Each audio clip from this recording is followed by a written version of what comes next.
Okay, everybody, thank you so much for inviting me today. I suppose I should first introduce myself. My name is Steve Montagu-Cairns, and I'm actually from the University of Leeds. I'm a lecturer in finance and corporate law. I'm also the Deputy Director of the Centre for Innovation and Research in Legal Education. And there's even more. I'm also the founder and co-convener of Legend Legal Educational Games, Evaluation Network and Dissemination. And really today, what I want to come and talk to you all about is a body of work I started a few years back, trying to increase engagement within the legal educational classroom. Now, before I do that, I just want to give a bit of a plug first for the Legend Network for anybody who might be interested in joining it. Currently, we are a cross-institutional network of over 100 academics across 35 international institutions and 5 continents. Haven't quite got South America yet. I'm still trying to get someone from there. And we're interested in game-based learning generally. There is a focus on the law, but we have historians, we have social scientists, we have those from arts and humanities and science who all come along as well. And every 2 months we meet up and one person on Teams presents what they're doing. We all have a collaborative chat and a bit of a talk. If you're interested in joining, please feel free to give me an email and I'll happily add you to the mailing list. Okay, how about today? So today I'm going to be talking to you about why I don't like MCQs and in particular, why I moved instead to game-based learning.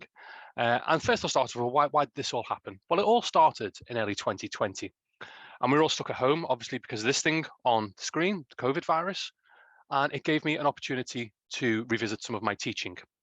I understand York are also on the Blackboard platform, so you can kind of go in and have a look at exactly how many students are engaging with a particular asset within your virtual learning environment. And I pulled up my numbers. And to say they were less than encouraging, well, was an understatement and I'm putting it politely. Students just weren't engaging with my MCQ tests. Across an 8-week period, the maximum amount of students who were engaging with them was around about 46%, and this dropped right down to 7% as we move towards the end of the semester. So it got me thinking, there must be something else. There must be a better way to do this. There must be a way of getting students interested and engaged in the law. So before I do that, I am going to be a little bit critical of multiple choice questions, but that's not to say they don't have their merits. They do have some pros. You can automate marking. They are scalable. For myself, who has a module of 150 students, that's very, very important. MCQs can also be bought and sold through test banks. Many textbook publishers will also sell a bank of MCQ questions when you buy an institutional license for a textbook, for example. Quite often, the technology is built into the VLE. It is for me with Blackboard Ultra, and I'm sure for yourselves at York as well. And as one academic colleague put it to me when I was trying to talk about what else I should be doing, they said, well, I don't know what else there is out there. What else could I be doing? And there are criticisms of multiple choice questions. Now, I will point out that I think that some of these criticisms can be mitigated by good design. So some might argue that there is limited feedback. Again, that can be mitigated against. Some argue it encourages the guessing game, and it can create confusion where students doubt their own knowledge. And there's this unjustifiable pushback, I think, in the last sort of 4 or 5 years, in particular following the COVID effect, about this idea of digital education or online education as somehow something that's been done in the digital the digital framework is inferior.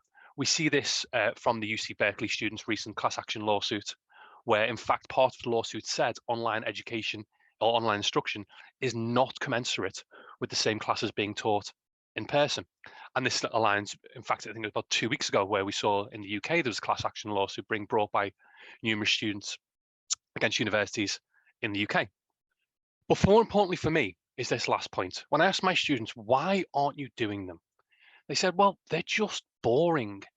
Every single module does the same thing. Every single module creates a set of MCQs, sticks it on the virtual learning environment, and we're just sick of them.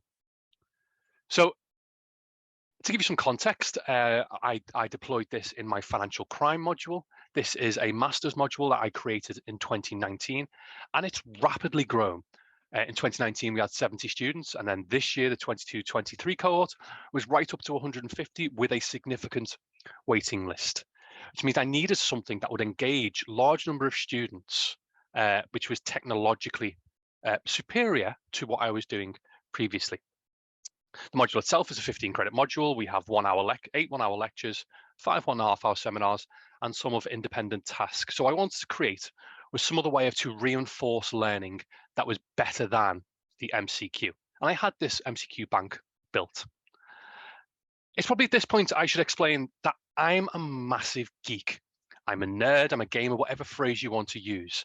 I'm really interested in board games, tabletop games, digital games, miniatures games, role-playing games, that's Dungeons and Dragons, and generally anything in the sort of fantasy and sci-fi genres.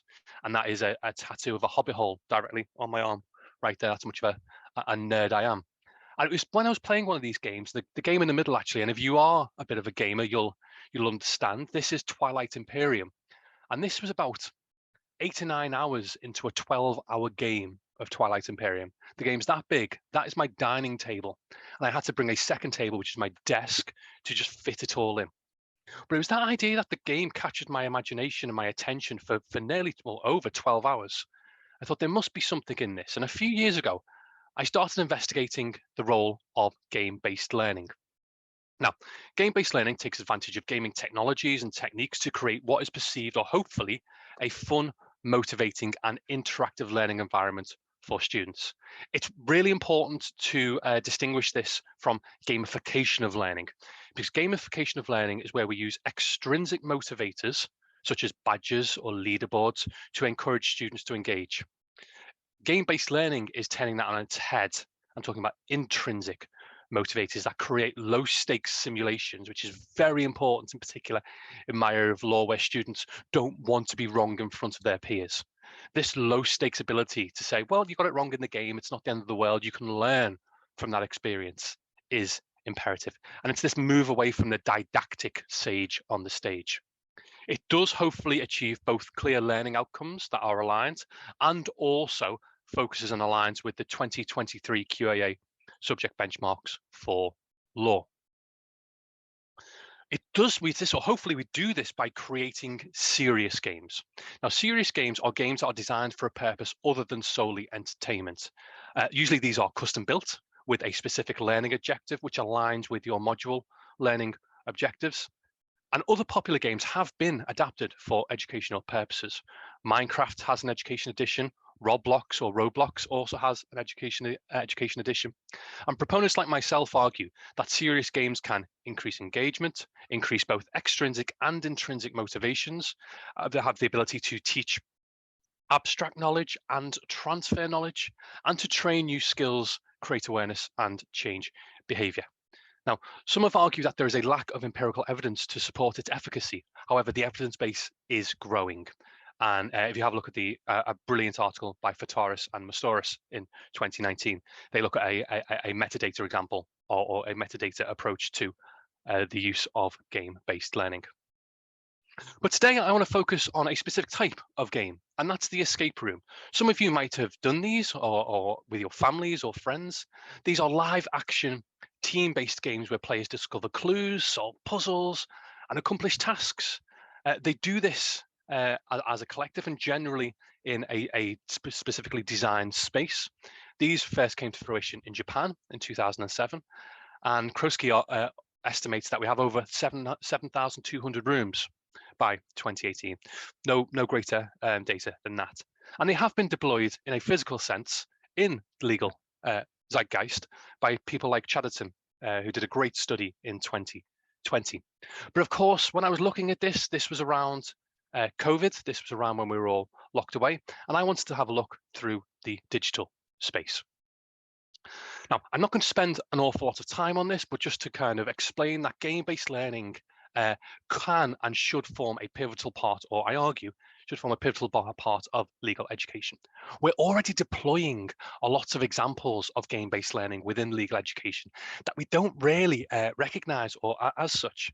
Now, the idea of a case simulation or case-based theory, this can be traced right back to the late 19th century in Harvard and the case model. Trial advocacy and courtroom procedures. One of the most popular forms of extracurricular engagement for law students is the moot. That's the mock court trial.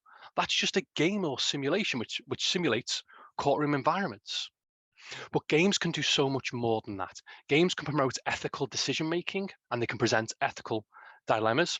Lauren Trakowski down at Aston has created a game which focuses on your ethical dilemmas that you have to decide with regards to um, with regards to where. Forgive me, I've got a little bit of a brain melt there. Her game looks at when we have emergency situations within. One of the examples she uses is South America, and then when we go in there, how we make ethical decisions regarding that. We also have games that teach legal principles and doctrines. David Juratich and Thomas Gideons, David Juratich of Exeter and Thomas Gideons of Glasgow, have created a card game that presents legal principles and doctrines and how judges make decisions. Legislate is another really interesting game that was being created to teach how legislation moves through Parliament. And we can use lots of different game-based learning to deliver these key concepts. Why? Well, because what I'm really interested in, this idea of motivation. What motivates the students and how we get them away from that question, which is this going to be on the exam? That external, or what Ryan and Dacey call the external regulation of reward. Why am I learning this? I am learning this because it's got to be in the exam. I want to move away from that to more self-determinatory theory, where we have students who have intrinsic regulation, where they're doing an activity because they find interest, enjoyment, and an inherent satisfaction from doing that in itself. And I've done this by creating a series of digital escape rooms. If you're particularly interested and you want to scan the QR code that's on the screen there, that is a QR code which will take you to Escape from Barbary Island. This is one of 8 digital escape rooms that I created. These 8 escape rooms were intended to reinforce the learning that was on the module and act to support the didactic lecture and the wider seminar learning as well. And to say that they've been successful is a bit of an understatement. So student engagement I tracked over 3 academic cycles. The red bar is from 2019-20 when I deployed multiple choice questions, and the grey and black bars are when I deployed digital escape rooms. And what we can see from this is that student engagement with the task quite literally doubled in many cases, and to the extent of right back down to week 8, it was almost 4 times greater the engagement than what it had previously been. Now, interesting trends to note is that we still have that drop off around about week 5. That is no surprise because that's when students get their courseware questions. But when I asked the students, well, what is it about this? There was a real great sense of students found this engaging. They found it interesting. It was different. And I have pulled my module feedback forms directly on here. This is warts and all. And I asked my students, or the institution asked my students, well, can you comment on anything you particularly liked about the module? And constantly we got this return of the funny games were interesting. The games helped me learn. I had a really strong sense of support, and the inter-games before the classes really helped with my learning. So the couple of complementary things there also, but it was really interesting to notice that this wasn't a prompt. I didn't ask them to tell me specifically about these digital escape rooms, but they chose to do so in their own time. Okay, takeaways. I think it was successful. Engagement quite literally doubled. Lecture attendance averaged only around 7 to 10% higher than the interactive task. That's really important because the vast majority of my cohort are international, so have to attend lectures for UKVI purposes. They didn't have to do this for UKVI purposes, so it shows students were interested. It absolutely wasn't a perfect escape room experience, and the Genially platform that I used had some very significant flaws to it. The biggest one being I couldn't actually get the data of the results. That is because that type of learning analytics was a significantly more expensive upgrade to the platform, and I wasn't willing to pay for that. So I will also notice that there was a drop off on week 5, but it very much does help to support and reinforce learning as part of a suite of materials, but it's not an individual panacea. If you want to know more about this, I published an article on it on the Times Higher Education campus just last week. You can scan that QR code, but alternatively, if you want to, feel free to just give it a quick Google. And finally, a couple of other projects I'm working on at the moment. I use analog board games to encourage critical discussion from an international cohort. This is using a game called Sheriff of Nottingham, for any of you who are gamers in the room. And the big thing I'm doing at the moment is I'm trying to create my own role-playing game alongside colleagues at the University of Exeter to teach legal skills. And just to close, as I'm bang on 15 minutes, that is a QR code for Escape from Bribery Island, if any of you would like to scan it and have a look.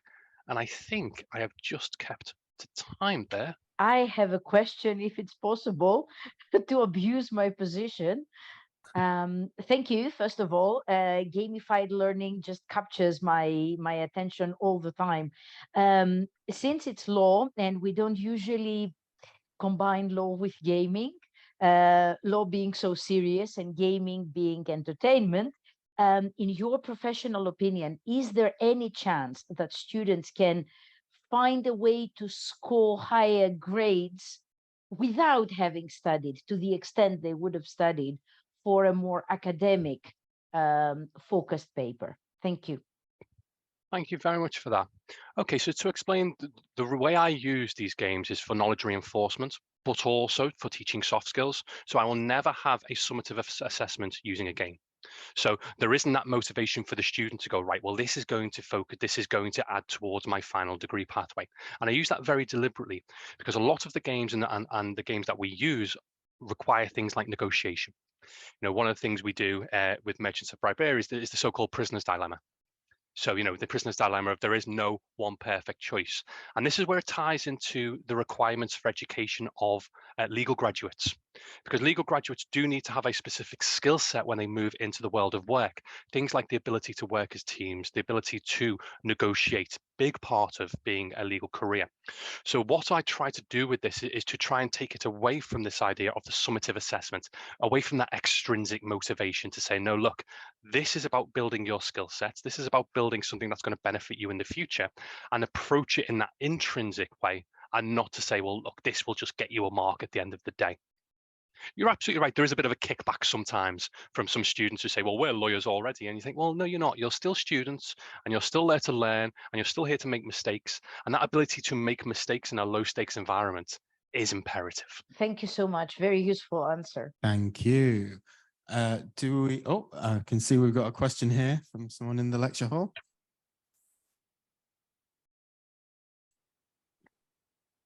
Hi, I think that's a fascinating idea. Obviously, you're using it as a consolidation exercise. Great. I've also had much experience of students not engaging with all those formative MCQs that we spend hours of our lives creating. So I think it's a very interesting idea. I wonder, have you been able to tell so far whether that greater engagement with the material, that development of intrinsic motivation in the students has fed through into better results in their summatives? Because hopefully one would see a correlation between deeper engagement and greater success in summative outcomes. I completely agree with you. The short answer is I cannot find a direct causal link. The main reason for that is because one of the platform I use, which is Genially, there are multiple tiers of cost, and because I pay for this myself, I'm not willing to pay for the highest tier, which will give me that level of learning analytics. So one of the things I need to look over the next couple of years is this idea of, okay, well, where do we need to move this to a different platform, which will give me that intrinsic data. Anecdotally, what I can see is there is a general trend upwards in marks. Now, whether that's because I'm a little bit easier on my marking as we go along, as I'm getting a little bit older, I don't know. And I don't want to say there's a direct correlation. But what I have seen is a general upward trend in the introduced students' marks. But I then have to caveat that against, I had 70 students in 2019. And this module has become so popular, we have 150, and we have a waiting list of around 50 students as well. So the message has got out that this is a really interesting module. Students engage, they want to do it. So we've basically got nearly 200 students knocking on the door wanting to do this module. So I think that perhaps is the best way for me to hope, or at least encourage myself that I'm doing something right for them. Yeah. Steve, so I've also found that very interesting. I'm the employability tutor, full-time employability tutor in the law school. And the York Law School is quite different, but my question relates to the SQE. It might be a bit of a contentious question. SQE 1, obviously, I've got to be careful what I say, and it's still being recorded. I've my own views on assessing people purely through MCQ, single best answer questions. And what's your view on that, if you don't mind asking me that question? Also, is there any rooms for games to somehow make it a bit more interesting, a bit more real life based as part of the preparation course? There absolutely is room for games. There absolutely is. I've got some very strong views on SQE and generally, and it won't surprise you to think I think it's been a pretty shocking idea that hasn't been fully thought out and has been rushed through. And in fact, that the quality of the MCQs that are coming out have been significantly rushed through. We saw them being advertised last year. Join us and create some MCQs for us. Won't go any further because again, there's a red dot on the top left-hand corner of my screen. What I would say is that what we are seeing is this idea of engaging. I'll use this example. I had a conversation with a gentleman from Slaughter and May just at the start of this week who wants to introduce this game-based learning design into their training for their junior colleagues and their junior trainees. There is this movement of creating it more into experiential and real life situations, because you can see very easily you can turn this into a negotiation based scenario. It doesn't have to be a role-playing game which is based on dragons and swords and monsters. Instead, it could be very clearly this is a work-based scenario. You walk into your room. One of the big things we spoke about, forgive me, I know I'm talking a lot here, but one of the big things we spoke about was this idea of resilience and student resilience. Walking into a law firm, students are great at write me an essay, go away and do some research for me, but give them 5 tasks and then suddenly halfway through tell them they need to do 3 more. And we have this kind of student meltdown we see in the world of work. So these games can create or help support that building of resilience. Lydia Bleasdale at Leeds has done some great work on that if you ever get a chance to have a look at it. Okay, thank you very much, Steve. That was a very interesting presentation and provided a lot of inspiration for us to rethink our teaching methods. Okay, so if we could move to our next presentation, which is Maria-Araxi Sachpazian. I hope I pronounce your name. It's a beautiful name. It always creates problems. Yes, it's more of a her sound. Yes, okay. Maria-Araxi Sachpazian. And let me get to my first slide. I hope my PowerPoint is visible. So thank you. I come from Thessaloniki, Greece, and I'm a lecturer at the Humanities department at City College Thessaloniki. So the title of my presentation today has been heavily inspired by the title of the forum. So let's get ready for this journey. And when we go on a journey, we always make this informal thinking, threats, perhaps the advantages of this journey, the friends and the foes, what will help the journey, stop the journey, and what might be a bit of a lie that will create problems in the journey. So this is my route. We're going to start with the prophecies and the testimonies, have a look at how the journey from academia to work life has changed, and the profile of the 21st century students and what our expectations are from them. Then we're going to discuss personality, a Greek educator and innovator, identify friends, identify foes, and hopefully spot falsehood. So to say that experts are not optimistic about the future of tertiary level education is an understatement. Here is Ken Robinson in 2007 telling us that yes, tertiary level education, education in general, is the vehicle to take us into the future. But hey, we have no idea what society, its structure, industry, economy, bureaucracy are going to be like. So we have no idea how to structure this education that is going to cater for the future employees. And then Israeli historian Harari is even more pessimistic. He says that there are simply no certainties. The fixed and the eternal are melting. And unfortunately, we are basing our decisions about the future on present knowledge, or even on past knowledge. And yet we seem to be fairly certain about this past knowledge and how it can lead us into the future. Formal schooling, and that does not exclude academia, still insists on summative assessment, questions, papers, cramming, revising, memorizing. But this new generation sees that as dated because they feel that knowledge is at their fingertips. But is it knowledge? We also have this predetermined set of skills, and we all know in our métier what this predetermined set of skills is. For example, I teach academic English a lot. I feel that writing essays, speaking English at a level where one can discuss formal academic work is an important characteristic. But will it be useful in the future? Here comes ChatGPT and takes writing essays away. So perhaps what we should be looking into is how to engage the learners, the students at tertiary level, to become part of this map and the crafting of the meaningful, cohesive narrative, not only of the world around them, but also of their own trip, from studying at university to becoming employees who are going to transfer these skills into their life. Part of this is to train them to tell the difference, what's important and what isn't important. And I would say that this is a basic critical thinking skill, tidying up notes, studying from a textbook and understanding what merits attention and what does not. Teach them how to become able to synthesize without smothering their own voice.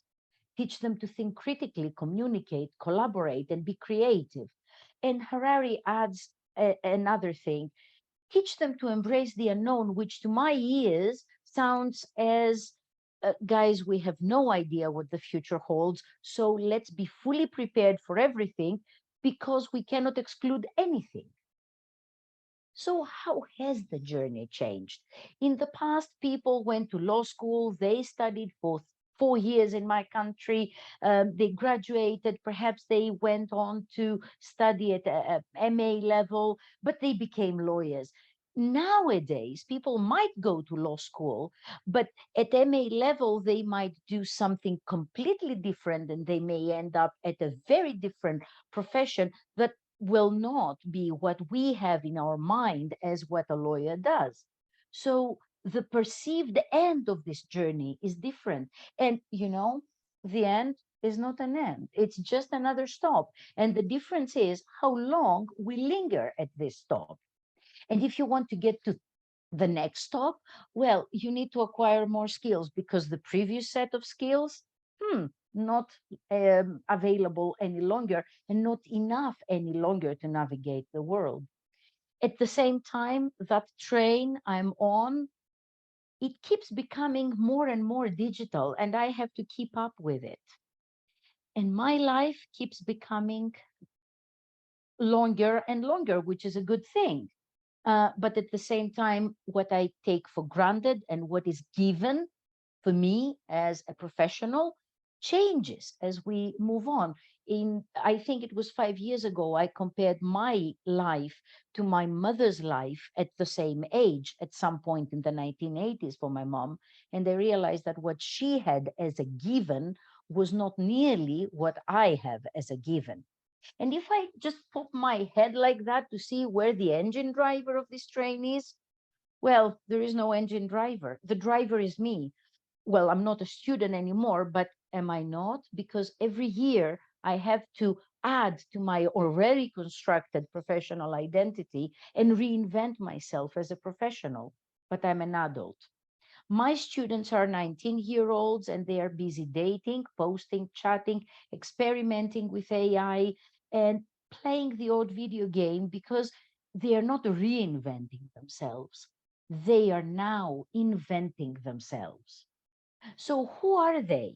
The photo comes from a website, Higher Learning Advocates, And it says that today's students come from all walks of life. I think this was greatly touched by Thomas Davis in his presentation in the previous slot about social classes and the ethics of this, taking charge of their own educational journey.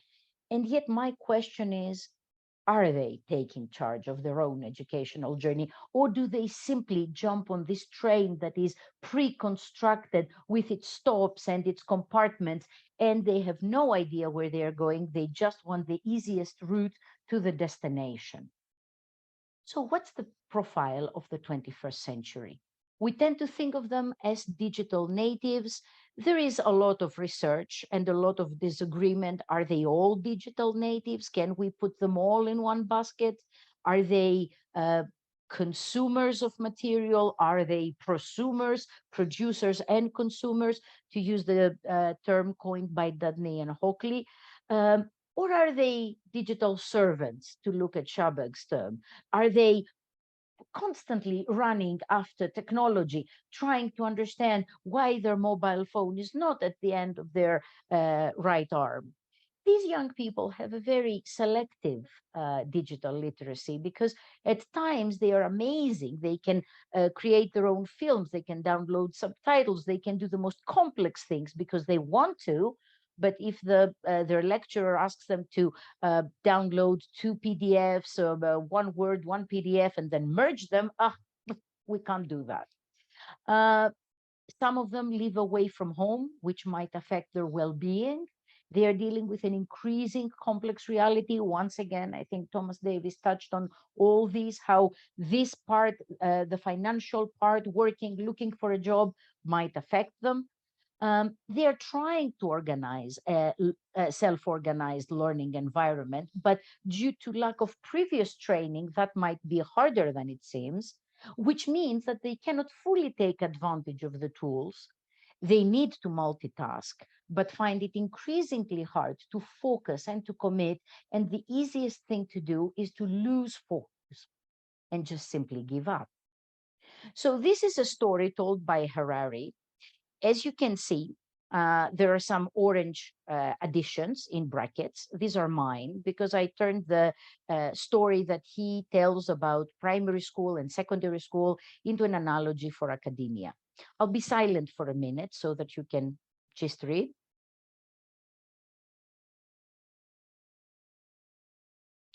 Seen in this way, academia seems pretty dry. Period passes, lecturer walks in, lecturer walks out, and one talks about writing essays, and these are the learning outcomes, and this is how you draft aims for your lessons, and that's how we teach phonology, and that's how we teach the structures, and we don't do that, we do this. But all of this sounds prescriptive enough to make us wonder, have we engaged them? Have we made them care?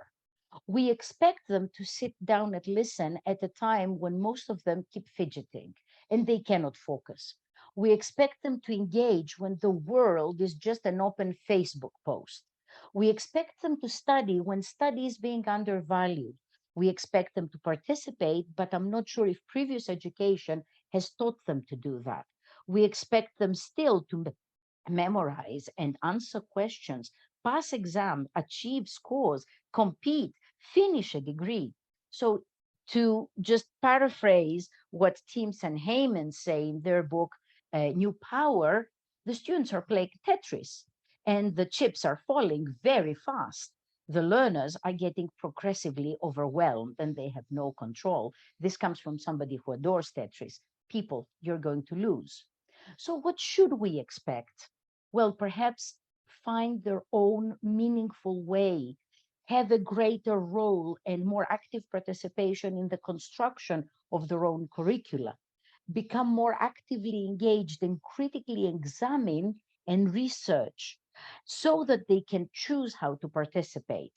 Ask the questions instead of answering them, and change assessment so that we can have a more diverse and more collaborative way of examining them, and make them understand that finishing is out from our vocabulary. What we need to do is keep learning. So to stay on the metaphor by Teams and Heymans, instead of Tetris, they need to start playing Minecraft, construct their own academic itinerary. As I was creating this presentation, a personality that came back to me was that of educational innovator Alexandros Delmouzos, who was the first to start the experimental school of the Aristotle University of Thessaloniki, a school that allowed teachers to practice what they were taught. Apart from being an advocate of all the things that you can see on the slide, which we actually do now, apply now, he said something that was very important. We need to look into parallel educational reforms.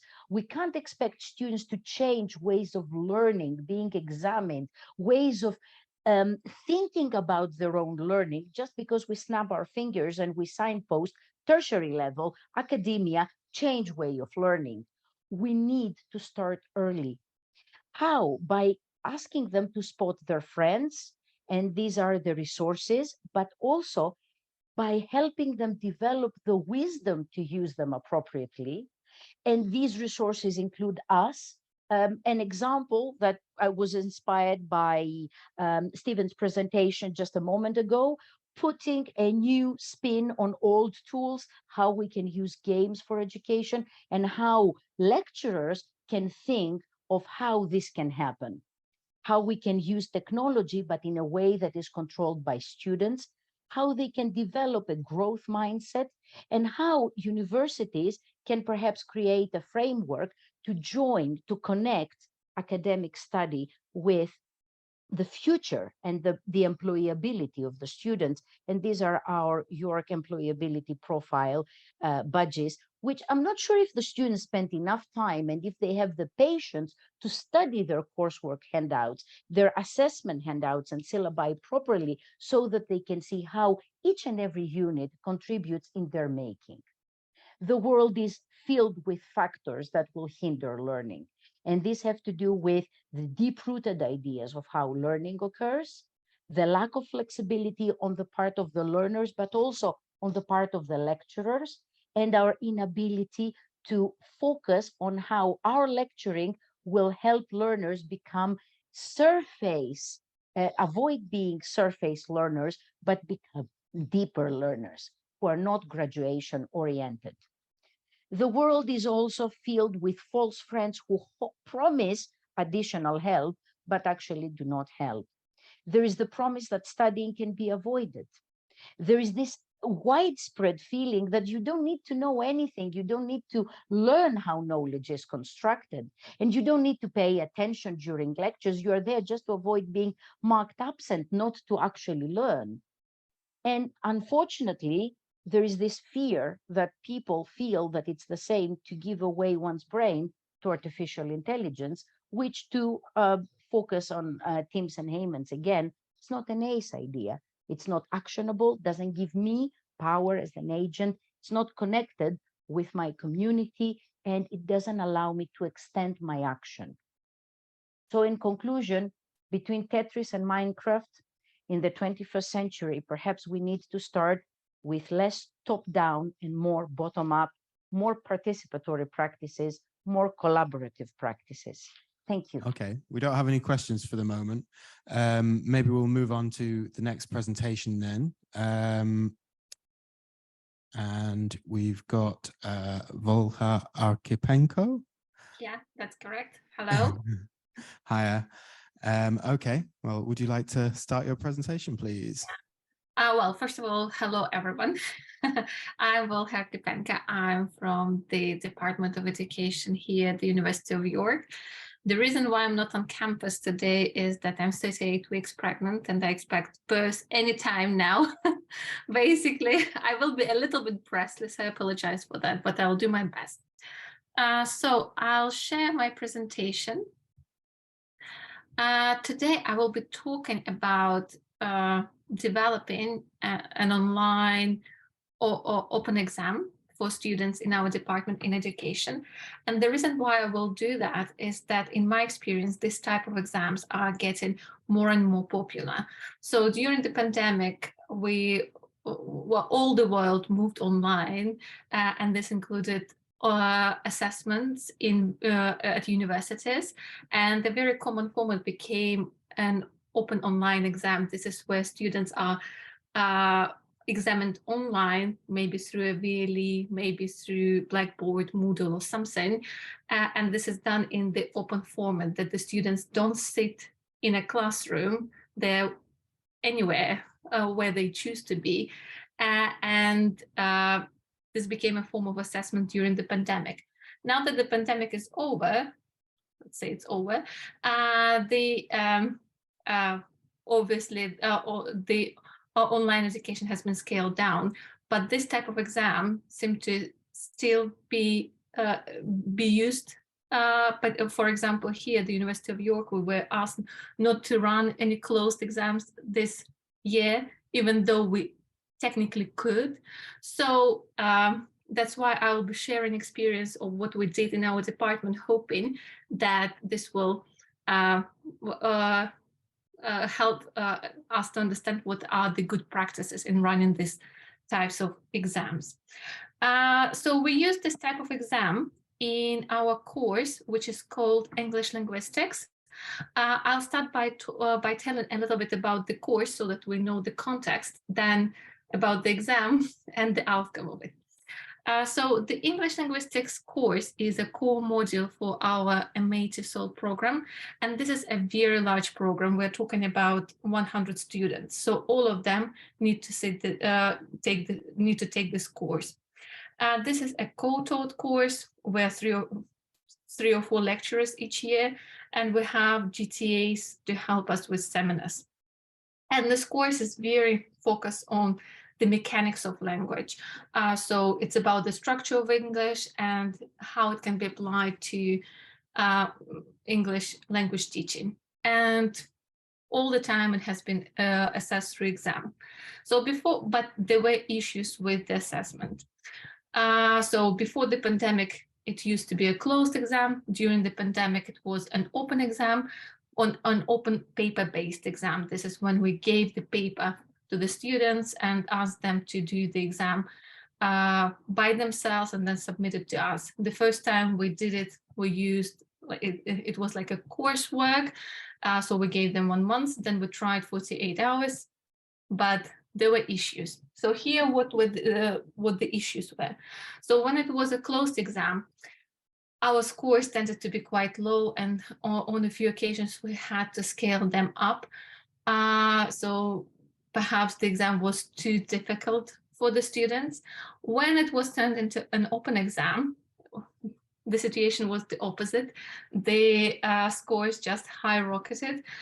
So we had to scale them down. Then there were some questions about the allocation of marks, because, for example, there would be a question that requires 2 answers, but the score that could be awarded was 3, so it was not clear how the score was awarded. And then there was also a strong desire from the teaching team to automate marking, because it's exam-based and it's very factual, so there is potential for automation. So this is what we all really, really wanted. And then on top of that, the university told us, in this academic year, please don't do any closed exams. So we had to run an open exam, but we also wanted it to be marked automatically. And also we had some limitations because of the nature of the course. So in linguistics, it's really difficult to ask for extended answers. So for example, in other courses, when an exam is open and you want to make it a little bit harder, to make sure that it really is really robust and can allow the students to showcase their learning.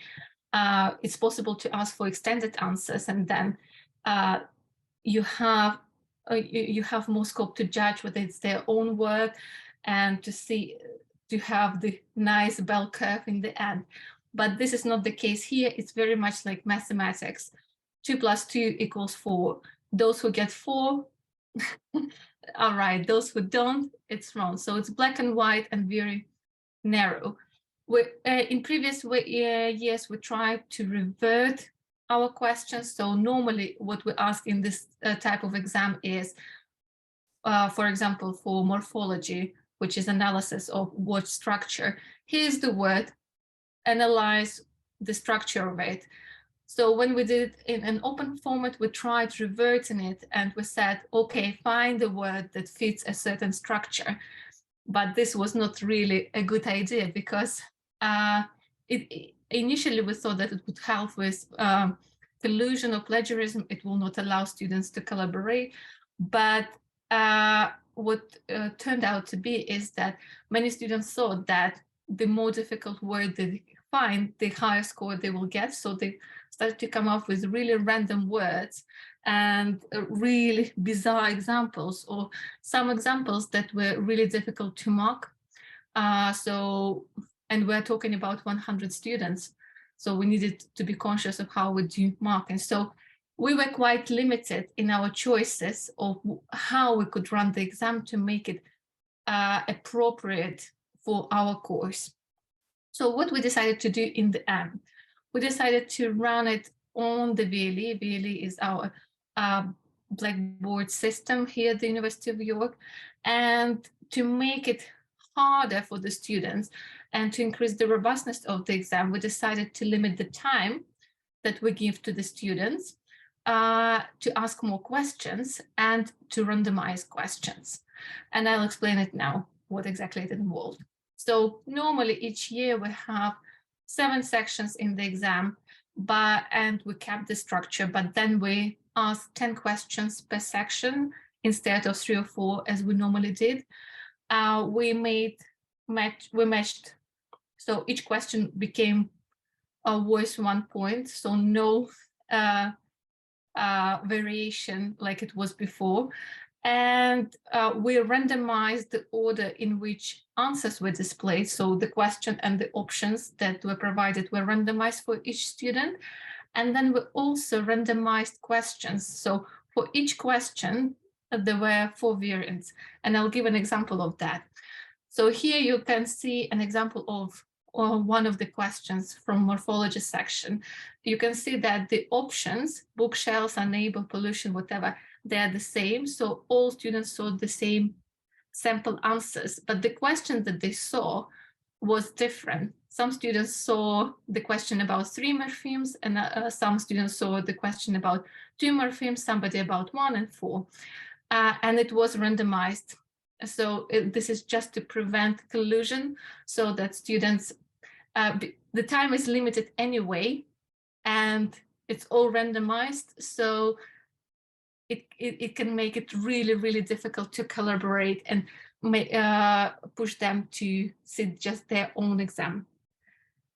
So in the end, we had 63 questions, not exactly 70, because some questions had to be worth 2 points.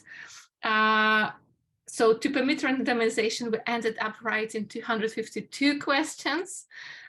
So the whole script of the exam ended up being really long. It was like 10,000 words, like a master's dissertation. But mind that the students saw just a quarter of it. It was a very, very lengthy process designing this exam. So first of all, we needed to make a decision about how we would assess students in this academic year following the outcome of the last year. Then we needed to get the appropriate approvals from Board of Studies and other relevant committees in our department. Then we needed to explore the capabilities of our VLE virtual learning system, what exactly it can do. And then in the beginning of academic year, we started to write the exam. We did it in Google Doc, in shared in shared space, in Word. And then we reviewed it within the teaching team. Then in early December this year, it was reviewed by the internal moderator, then external examiner, and then the final stages were to import the exam from the Word document into the VLE, to test it, to deploy it, to make all the appropriate announcements, and to finally run it. So you can see it took almost a year from conception to the assessment and marking. But this is what we did. And here, what was the outcome? So first of all, the exam ran quite fine. So it did take quite a lot of time to prepare it.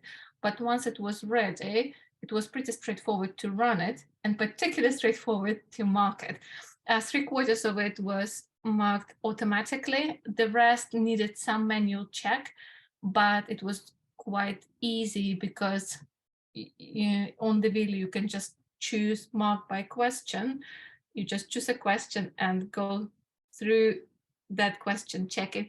We did this manual check for the questions where students needed to type something. So where it was multiple choice, there was no need to check, as long as the answers were entered correctly by the exam setter. There was no issue, it's computer marked.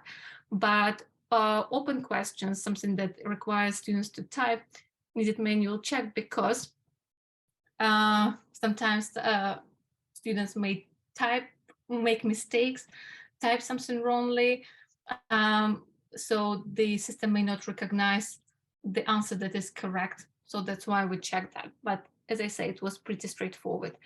And this year we finally achieved a really nice distribution of marks. So our mean was 61. We had appropriate minimum score of 34, which is a fail in our department, but it's within a reasonable range. And we had quite a high score of 90, but just, as far as I remember, one person. So it was exactly where we would want the marks to be. So our reflections, and by our I mean the reflection of our team who was involved in creating and running the exam. So it was a lot of work, but it was definitely worth it because, first of all, it increased the exam robustness a lot. You can see this in the scores, and we also received really positive feedback from our external examiner about the exam and within the department itself. Marking was quite easy, which is a nice thing. And there is also a chance, there is a potential for reuse. So there is still a discussion whether we can fully reuse the exam in the future, because after all, it was open and not closed. But even if some modification is required, hopefully in the future years, there will not be need for so much work as it was this year.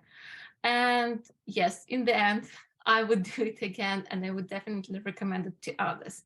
But just a few pieces of advice, and this is my final bit here. If you do decide to run a similar exam at some point, do start early because it takes a lot of time to prepare. So the ending, running and marking is very easy, but the setup, the writing and preparation takes really long. There needs to be necessary approvals in place, but of course it will depend on the nature of your department. In our university, it was also really helpful to have PDLT. PDLT, I think, stands for Professional Development and Learning Team, and they were absolutely brilliant in helping us. They guided us with VLE, because it turns out that the VLE can actually do a lot of things which may not be obvious to a lot of teaching staff. So it was a good professional development for all of us. And the one important thing that we noticed, that it's important that everyone who is involved in preparing the exam understands the vision of this, or what this exam will be like in the end, and what they expect it to do, so that everyone is working coherently with everyone else, and the work is moving forward as it should. So that was what I wanted to share with you about our experience of preparing and running an open online exams. And I will be happy to take any questions if you have any. Do we have any questions for Volha? No. I mean, I just had one. If there's nobody else that wanted to ask one, I mean,